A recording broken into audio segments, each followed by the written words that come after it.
Got a 2018 Chevrolet Trax. Show you guys how to replace the water pump. First, we need to get this Airbox out. Let's unplug the mass airflow sensor, undo this hose,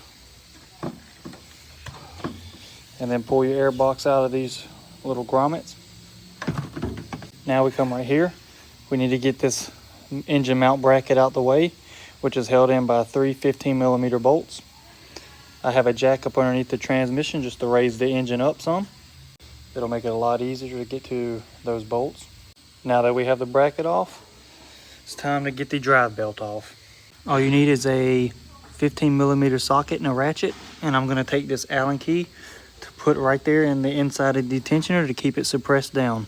That's how I installed the Allen key. Now before you actually take the belt off, you can leave the belt on and keep some tension on this pulley so you can loosen these 3 inverted Torx bits. I'm going to go ahead and take my belt off, and I usually just hold this with my hand, and my impact's fast enough that it zaps these bolts off without having to keep the belt on.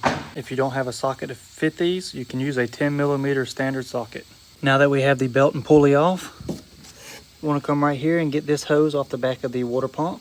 And then next, what I like to do is just take the whole thermostat housing off, which is these 3 inverted Torx bits. You can use a 8mm as well. I get that off, that way I don't have to really fool with all these hoses and everything and leaving that attached. Also, your new water pump does not come with this as well, so I've always found that it's easier just to remove this housing off of this water pump. Now, a thing to be aware of when you're doing this water pump, all the bolts are going to be somewhat different sizes. You're going to have some long, you're going to have some short, so make sure you're aware of what hole they came out of.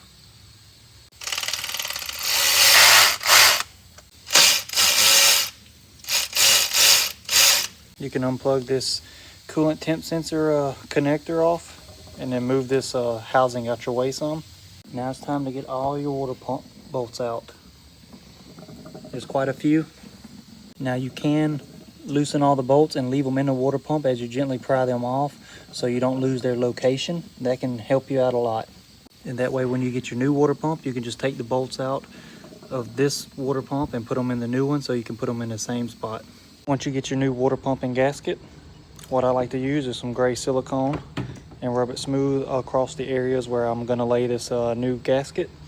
I use it because it helps keep this gasket in place, and it's also added protection from it leaking. This is how it looks with the gasket maker and the new gasket.